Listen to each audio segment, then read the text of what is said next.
नमस्कार दोस्तों, मेरा नाम है विमल सिंह। बालाजी स्टडी अड्डा में आपका स्वागत है। आज तारीख है आपकी 29 सितंबर 2021 की। डीएलएड चतुर्थ सेमेस्टर 2021 जो है उसके पेपर चल रहे हैं। तो आपका इससे पहले सामाजिक अध्ययन का पेपर हुआ था, सॉल्यूशन कराया था हमने उसका। साइड में बटन में पिछला वाला वीडियो मिल जाएगा और सभी पेपर सॉल्यूशन देखने हो तो डिस्क्रिप्शन में और कमेंट में आपको लिंक भी मिल जाएगी, सभी पेपर के सॉल्यूशन देख सकते हैं। आज हम देखेंगे षष्टम प्रश्न पत्र हिंदी का सॉल्यूशन। 5 बहुविकल्पी आते हैं। पहला बहुविकल्पी था आंसू किसकी रचना है। बहुत ही फेमस रचना है। किसकी रचना है? जयशंकर प्रसाद जी की रचना है। और जयशंकर प्रसाद की तो हमने सभी रचनाएं बहुत बढ़िया-बढ़िया ट्रिक से आपको जो है वो याद कराई हैं। नहीं देखी हो तो आप बालाजी स्टडी अड्डा रचनाएँ सर्च कीजिएगा, आपको पूरी प्लेलिस्ट मिल जाएगी। बहुत अच्छे हैं, सभी आपको एग्ज़ाम में हेल्प करेंगी। दूसरा प्रश्न था प्रत्येक शब्द में संधि जो है वो कौन-सी है? दीर्घ, यण, वृद्धि या गुण? तो इसमें जो है वो यण संधि है आपकी प्रत्येक।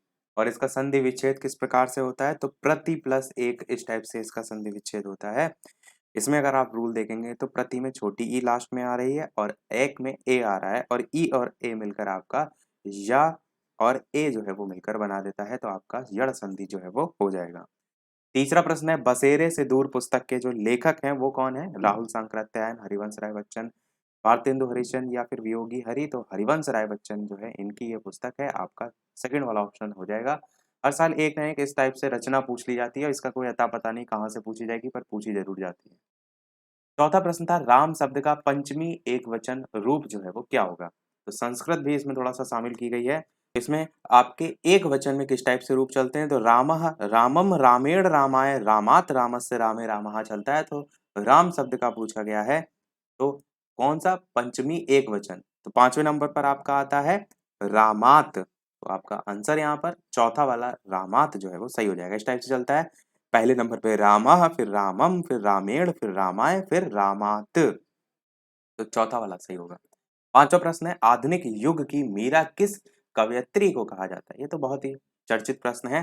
तो आप क्या कहेंगे? बिल्कुल महादेवी वर्मा जी जो है इन्हीं को कहा जाता है आधुनिक युग की मीरा। तो 5 बहुविकल्पी हुए। कितने सही हुए आपके कमेंट में अवश्य बताइएगा। वीडियो पसंद आए लाइक अवश्य करते रहिएगा। बढ़ते हैं अति लघु उत्तरीय प्रश्न की तरफ। प्रश्न आपका है कि वृक्ष से पत्ते गिरते हैं, वाक्य में कौन सा कारक है? तो वृक्ष से पत्ते गिरकर अलग हो रहे हैं, पर अलग होने के संदर्भ में आपका कौन सा कारक होता है? तो आप कहेंगे अपादान कारक जो है वो होता है। कर्ता ने कर्म को कर्म से संप्रदान के लिए अपादान से अलग होता है ना आपका। ये तो बेसिक सी बहुत सी चीज है, किसी का गलत नहीं हुआ होगा। सातवां प्रश्न है कि कंठ ध्वनियां जो है वो कौन सी होती हैं? तो कंठ ध्वनियां आपका पूछा गया था सातवां नंबर प्रश्न। ये क्वेश्चन मैंने आपको कल जो फास्ट रिवीजन कराया था महामैराथन उसमें कराया भी था। कि सभी प्रकार की ध्वनियां मैंने बताई थी। तो कंठ में ये देखिए कौन कौन सी हैं। एक छोटा आ है, एक बड़ा आ है और अंगा भी है और साथ ही साथ का वर्ग भी है और साथ ही साथ हा भी है। इतनी सारी चीजें आपकी इसमें आती हैं कंठ से उच्चारण में। यही आपको जो है वो लिखनी थी। आ- आठवां प्रश्न है कि हार शब्द में उपसर्ग जोड़ते हुए दो शब्द बनाइए। तो एक तो आप यहां से शब्द बना सकते हैं सृजनहार। कोई भी शब्द बना सकते हैं, ऐसा कोई भी नहीं। मैं तो आपको केवल दो बता रहा हूँ। एक सृजनहार बना सकते हैं और एक शब्द आप जो है वो होनहार भी जो है वो बना सकते हैं, क्योंकि यहाँ पर जो है वो हार आपको जो है वो शब्द में उपसर्ग जोड़ना था ना। उपसर्ग ये स्टार्टिंग का आपका आ जाएगा। या आप प्रहार भी बना सकते हैं। प्रहार भी एक अच्छा ऑप्शन है। ये भी आपका प्रा जो है उपसर्ग होता है। या आप आहार भी बना सकते हैं। ये भी एक अच्छा ऑप्शन है, हो सकता है। तो कोई भी आप लिख सकते हैं जो आपको सही लगे। नवा प्रश्न था हितम मनोहारी चा दुर्लभम वचा सूक्ति का हिंदी में अर्थ। तो ये आपका शायद पहले भी आ चुका है, एक बार मैंने बताया है इसका अर्थ। किसी और सेमेस्टर में आया ये नहीं याद है मुझे। इसका अर्थ होता है हितम मनोहारी चा दुर्लभम वचा का मतलब कि इस संसार में ऐसा व्यक्ति आप देखेंगे मिलना कठिन है जो आपके हित में भी बात करे और उसकी वाणी में कठोरता भी ना हो।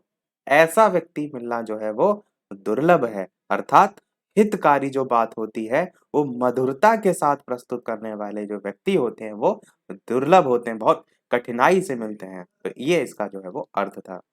10वां प्रश्न था हिंदी गद्य साहित्य की किन्हीं चार विधाओं के जो है वो नाम लिखिए। तो कोई भी इसमें लिख सकते हैं, जैसे कि एक विधा आपकी जीवनी होती है, एक विधा आपकी आत्मकथा होती है और आप क्या लिख सकते हैं? आप इसमें ये भी लिख सकते हैं यात्रा वृत्तांत लिख सकते हैं। यात्रा वृत्तांत लिख सकते हैं और इसमें आप संस्मरण लिख सकते हैं। संस्मरण लिख सकते हैं और गद्य पद्य काव्य भी लिख सकते हैं, कोई 4 लिखनी थी तो कोई भी आप लिख सकते हैं। 11 नंबर प्रश्न लास्ट अति लघु है कि नदी और आकाश शब्द के 3-3 पर्यायवाची शब्द जो है वो लिखिए। तो नदी के पर्यायवाची में आप लिख सकते हैं, 3-3 पर्यायवाची लिखना है इस चीज को देखिए। तो एक तो आपका तरणी होता है पर्यायवाची, एक आपका सरिता होता है पर्यायवाची, एक आपका तटनी होता है पर्यायवाची। बस 3 लिखने थे। और इसमें एक तनुजा भी होता है, मतलब कोई भी लिख सकते थे। सारंग भी होता है इसका नदी का पर्यायवाची।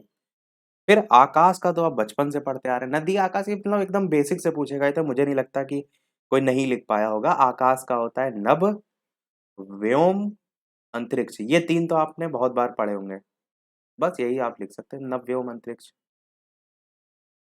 तो ये हो गया हमारे पर्यायवाची। बढ़ते हैं लघु उत्तरीय प्रश्न की तरफ। वीडियो को शेयर जरूर करते रहिएगा और लोगों के साथ, ताकि सभी तक वीडियो पहुंच सके।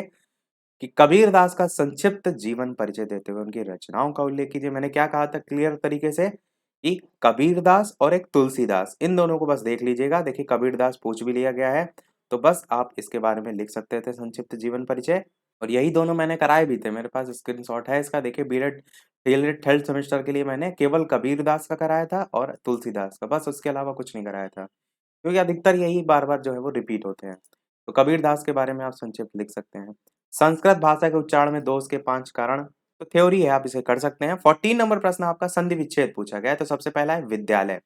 विद्यालय का संधि विच्छेद क्या होता है? विद्या धन आलय। तो इस टाइप से आप लिखेंगे। और अगर आप इसमें दर्शाना चाहें किस प्रकार से संधि है, तो बड़ा आ विद्या में आ रहा है लास्ट में, और इधर देखिए तो आलय में भी बड़ा आ रहा है, और ये दोनों मिलकर क्या बना रहे हैं? बड़ा आ बना रहे हैं। तो इसमें विद्यालय में कौन सी संधि होती है अगर ये भी पूछा जाए, तो दीर्घ संधि आपकी विद्यालय में होती है। अब करते हैं इसको। अगला है महोत्सव। तो महोत्सव में जो संधि होगी वो होगी महा प्लस उत्सव। इस टाइप से आपका संधि विच्छेद होगा। अब महा देखिए लास्ट में जो है वो बड़ा आ रहा है, और उत्सव में जो है वो छोटा उ आ रहा है, और ये दोनों मिलकर औ जो है वो बना देंगे। इस टाइप से होगी। अगर इसमें संधि पूछा गया था महोत्सव में, तो गुण संधि आपका जो है वो हो जाता। अब करते हैं इसको भी। तो रमेश पूछा गया है, इसमें संधि कौन सी है? तो कौन किस प्रकार से होगा? संधि नहीं, संधि विच्छेद पूछा गया है। रमा प्लस ईस, इस टाइप से ये जो है वो ब्रेक होगा। रमा जो है लास्ट में आपका आ रहा है बड़ा आ, ईस में जो है वो आ रहा है बड़ी ई, और ये मिलकर क्या बना रहे हैं? ए बना रहे हैं। तो रमा प्लस ईस कौन सी संधि है? गुण संधि होती है। पूछी नहीं गई है संधि विच्छेद में, केवल आपको एक जनरल बता रहा हूँ, तो आपको केवल संधि विच्छेद जो है यहाँ पर करनी थी। तो पवन पूछा गया है। पवन का जो संधि विच्छेद होगा वो होगा पो प्लस अन, इस टाइप से होगा। और पो में देखिए तो ओ आ रहा है आपका, अन में देखिए तो आ रहा है आपका, और ये जो मिलकर बनाता है वो बनता है अव प्लस आ, इस टाइप से जो है आपका बनता है। और पवन में कौन सी संधि है? तो अयादि संधि होती है आपकी पवन में। तो अब करते हैं लास्ट आपका था यद्यपि, तो इसको हम यदि प्लस अपि जो है इस टाइप से जो है वो ब्रेक करेंगे। और इसमें यदि में जो है वो ई आ रहा है, अपि में जो है आपका आ रहा है, और ये मिलकर क्या बना रहा है? या प्लस आ जो है वो बना रहा है। और इसमें कौन सी संधि है? तो आपकी यण संधि होती है यद्यपि में। अगला प्रश्न 15 पूछा गया था। यात्रा वृत्तांत कहते हैं किसे? हिंदी के किसी एक यात्रा वृत्तांत का नाम, उसके लेखक। यात्रा वृत्तांत का मतलब ये होता है कि जहां जहां आप घूमने गए हैं वहां के बारे में लिखना, तो वो यात्रा वृत्तांत के बारे में आप लिख सकते हैं। तो कोई भी एक लिखनी थी। सबसे जो फेमस है, जो हमने आपको काफी बार बताई है, वो है सरयू पार की यात्रा। ये आप लिख देते। तो ये किसकी है? ये है भारतेंदु हरिश्चंद्र जी की। भारतेंदु हरिश्चंद्र। कोई एक लिखनी थी, कोई भी आप लिख सकते थे। अगला है मौन वाचन के उद्देश्य। ये मैंने आपको बताया था फास्ट रिवीजन में, सारी चीजें थ्योरी आप लिख सकते हैं। अगला है नीतिपरक श्लोक का अर्थ। तो श्लोक आपका था अयम निजाह परो वेत्ति गणना लघु चेत साम उदार चरितानाम तो वसुदैव कुटुंबकम। इसका अर्थ होता है कि ये मेरा है, ये उसका है। ऐसी जो सोच रखते हैं, संकुचित चित्त वाले लोग व्यक्ति जो है वो रखते हैं। इसके विपरीत की अगर बात करें, तो उदार चित्त वाले जो लोग होते हैं, उनके लिए तो ये संपूर्ण जो धरती है वो एक परिवार के जैसी है। तो ये इसका जो है वो अर्थ होता है। लास्ट प्रश्न है इस वीडियो का।